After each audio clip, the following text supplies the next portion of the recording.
podcast on here. There we go. Now we're live both places. Surprise, everyone, we're together, even though I said it was just going to be Chris today. I joined. I convinced you to join. That's exactly how it went. Cool. Well, good morning, everybody. Is that working on the? Yeah, let me just turn off my notifications because it is gonna distract me. Okay. Awesome, guys. Well, today we're going to talk about the feast. Actually, we both have like a different story into celebrating the biblical feast. I've been doing it for about 12 years, and Justice started how long ago? I think like 3 years ago. 3 years ago. Okay, so we're gonna 4 years ago. 4 years ago. So we're going to just share kind of our individual stories and how this happened for us, and then talk about a few other things. And then tomorrow we're going to really dive into some interesting stuff. But the interesting stuff we're going to dive into tomorrow. So today we're kind of giving like our backstory on how God started drawing our attention to like what I guess many would call like the Hebraic roots of our faith, because that's a real part of our faith. Mm-hmm. And then tomorrow we're going to answer questions and then go into more of like the significance of all of it. So today we're more just like telling our personal stories, but tomorrow it'll be more of like the deeper significance behind things, which I've touched on before, especially like on Sunday I started doing that. But I think it'll be really interesting to hear what Chris has to say with all of it too, because he's been doing it way longer than me and knows much more about all these things than I do. So do you want me to start? Yeah, why don't you start first? Okay.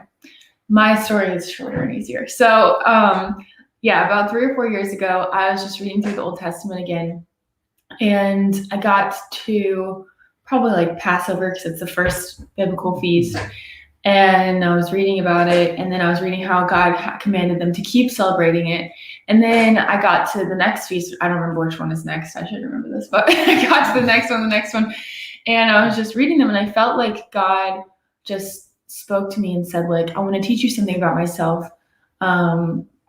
Just start celebrating these with me. And I was like, okay. I had literally no idea what that meant, because I knew that it probably was going to look different than it looked in the Bible, because this is thousands of years later.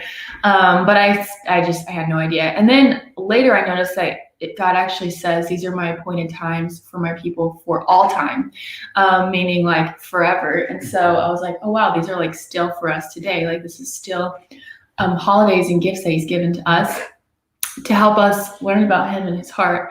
So I just went home. I was out of town when he spoke to me that. I got back home and I started just Googling things. And I had one friend who I knew who observed the biblical feast. So I reached out to her, and it was like her and Google teaching me everything.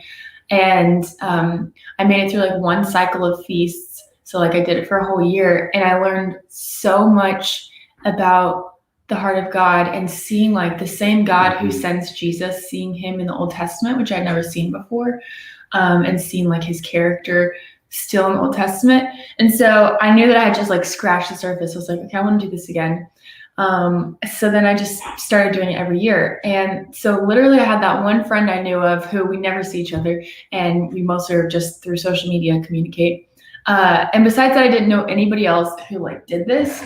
And the people that I would see online who did it, no offense, this is probably not any of you, but were just weird. And so when I met Chris and he was like, oh yeah, I've been observing the feast for 10 years. I was like, what? And he's not weird? And that was one of the first sparks. Yeah, it's good. So would you say that two things? There was something about it that connected to like a big truth that the Lord was communicating to you. Yeah. And you felt like there was something related to him in the observance of these feasts. Is that kind of? Yeah, I think those are like one and the same for me, because I feel like the big truth was that he's been loving all along, and he's been gracious all along, and he's like, when we see Jesus, it's easy to see that, I mean, he wants to have grace on us, and that faith is important for our righteousness. Like all these things that are so clear once you start getting into the Gospels and the epistles. But I started seeing those same truths like in the Old Testament in God, which makes sense because he says he's the same yesterday, today, and forever. He's the same God. His truth doesn't change. And so I just never, I thought like he almost had a personality change between the Old and the New Testament. And then I saw, no, that's not the case. It's our understanding of things, because we so don't understand like how Israelites lived typically, like in Christian culture, that it's hard to see and understand where God was coming from. Yeah, that's good. Well, my story into it was I used to live in Israel. So in 2007 to 2009, I actually lived in Israel. So I got to experience 2 years of, like, they call them the cycle of feasts, when you experience like a whole feast year, which is basically March through October, essentially. And, it's funny at first when people would say the word Jesus and they said, Yeshua and these things like this, I was actually like, kind of like, I don't want any of this. Like, this feels weird to me, and I'm not actually interested in this at all. I think I felt the same way. Yeah. And I was kind of like, honestly, a little prideful about my perspective on that, to be totally honest with you. But I would actually watch on Saturdays for Shabbat when Jewish families would be together, and they had such a Shabbat is Sabbath. Yeah, the Sabbath, and like the city would just totally shut down. There'd be no work, and you would just see families together. And there was something about actually the families being together on this total day where no work happened and nothing was going on. There was just this communal aspect that really started to actually speak to me. And I saw something that I feel like had totally lost in Western society.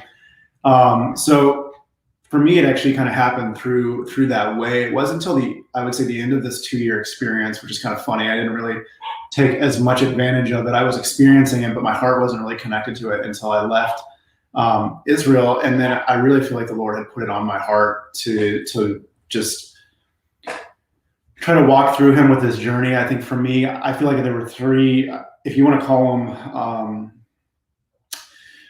I don't know if seasons is the right word, but I look at my faith through 3 seasons. One was like my conversion experience to the Lord. The second was being filled with the Spirit. And then the third one was actually through living in Israel and experiencing this whole other aspect of God's character as these kind of 3 major moves of God in my life. And so, my experience for it was really kind of coming out of that and seeing the richness of it, I think ultimately was something that really moved me. So I don't know. I guess it's something that I still think that we have an opportunity to connect with, that I feel like other holidays don't provide such a rich history and a direct connection to something that God is saying, hey, I'm going to be a part of this every year. This is just, this is part of who I am in it. And so I experienced that in Israel. So what feast did you celebrate first? Rosh Hashanah. Rosh Hashanah. So, but which now I don't even call that. I call Yom Teruah. I've been on a whole journey now, but most people know it by Rosh Hashanah.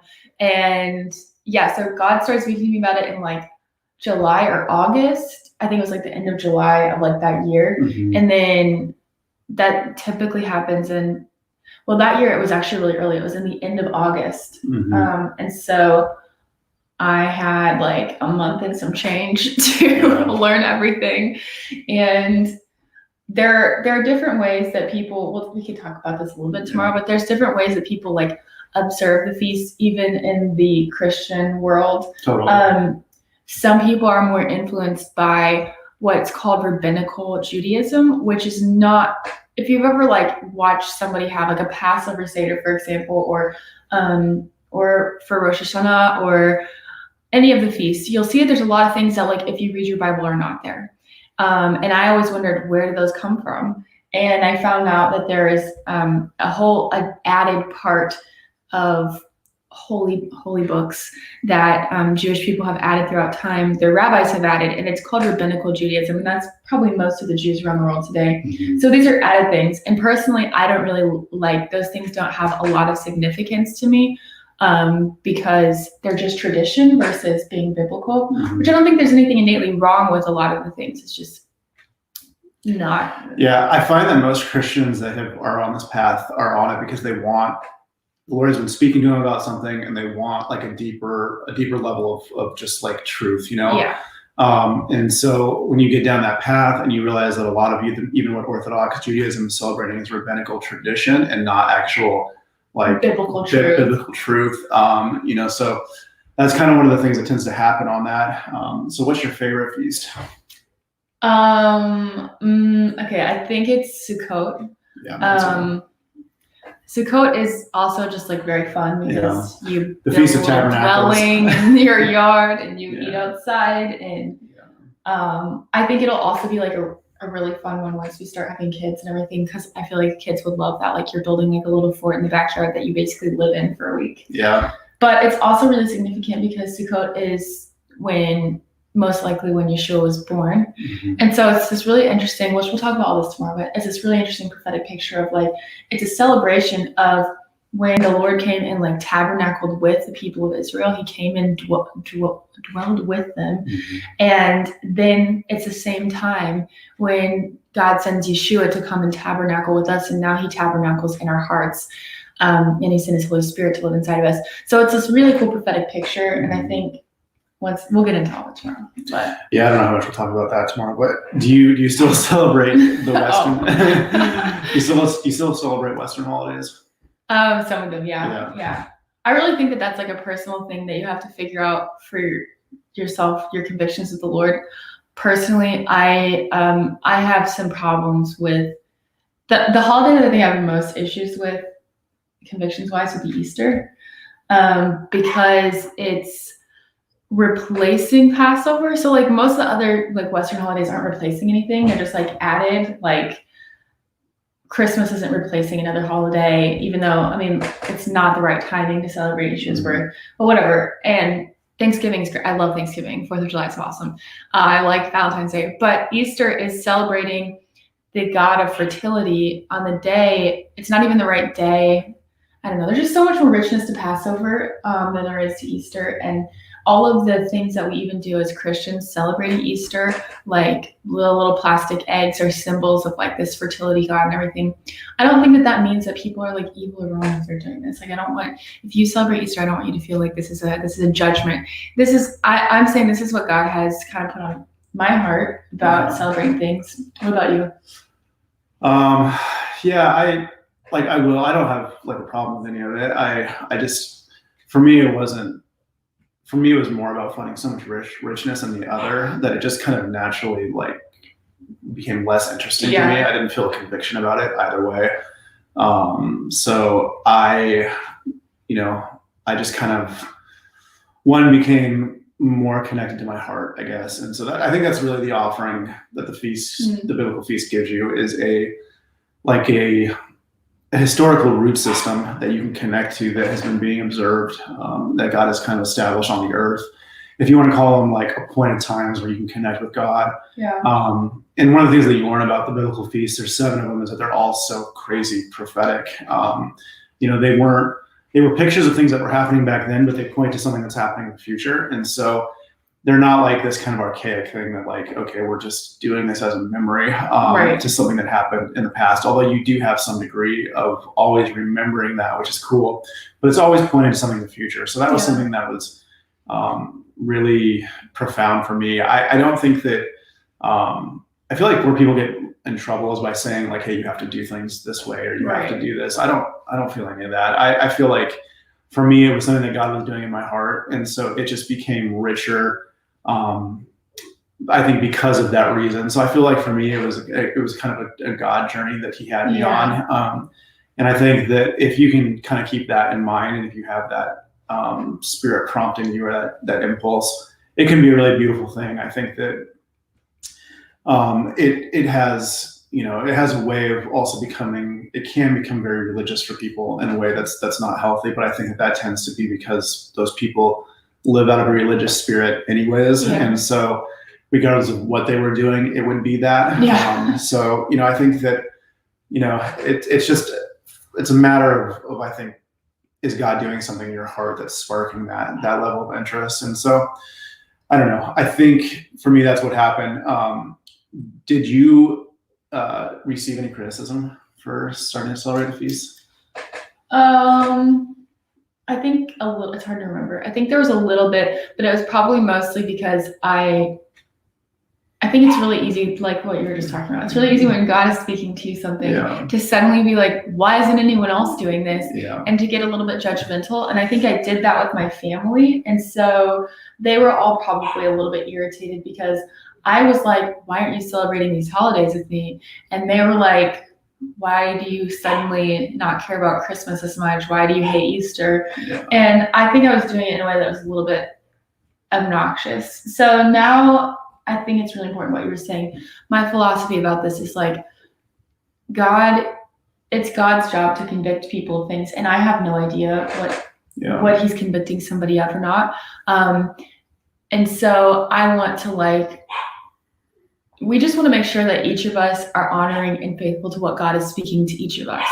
And if we're so focused on trying to get other people to do the same thing God is speaking to us when we didn't even know that thing for years and years before, I just don't think that's a very healthy approach. And I think defeats the purpose, because the purpose is, I think, to humble us over and over again in a good way of oh, there's still more, there's still more, there's still more. Yeah. I know for me too, I feel specifically called during certain seasons of my life to be interacting with a lot of Jewish people. And so, like Paul says, when I was in Rome, I was a Roman. When I was in Greece, I was a Greek, And so I don't know if some of it for me was, I do believe that there's kind of a foundational truth in it. Yeah. But I know a lot of it too was because God was trying to reflect something in that culture that I was in, and still interact with quite a bit. And so that, I think was a big part of it for me.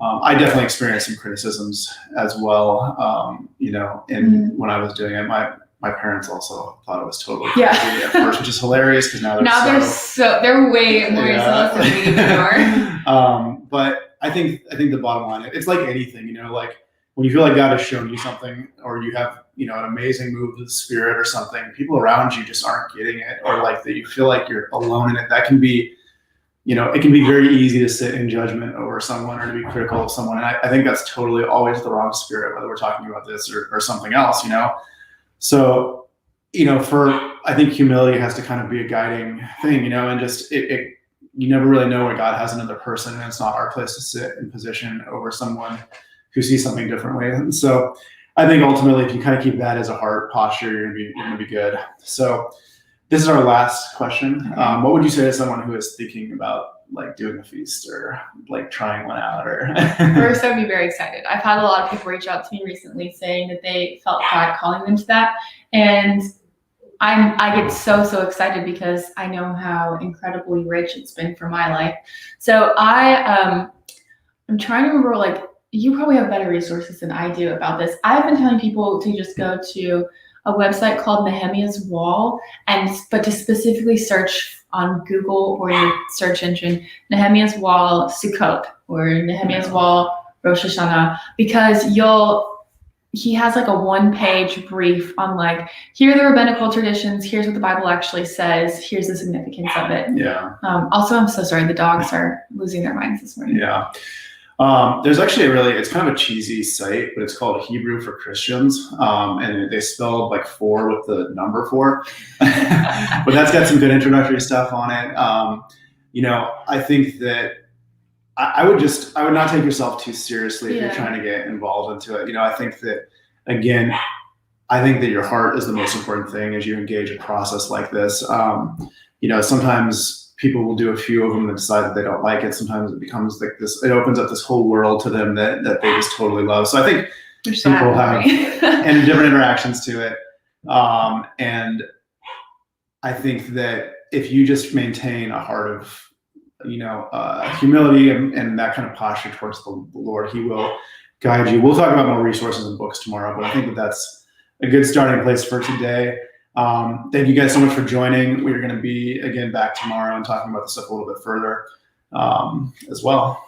And today's song, I could not figure out who it's by for some reason, but it's called Zion. And I put the link on Facebook and YouTube.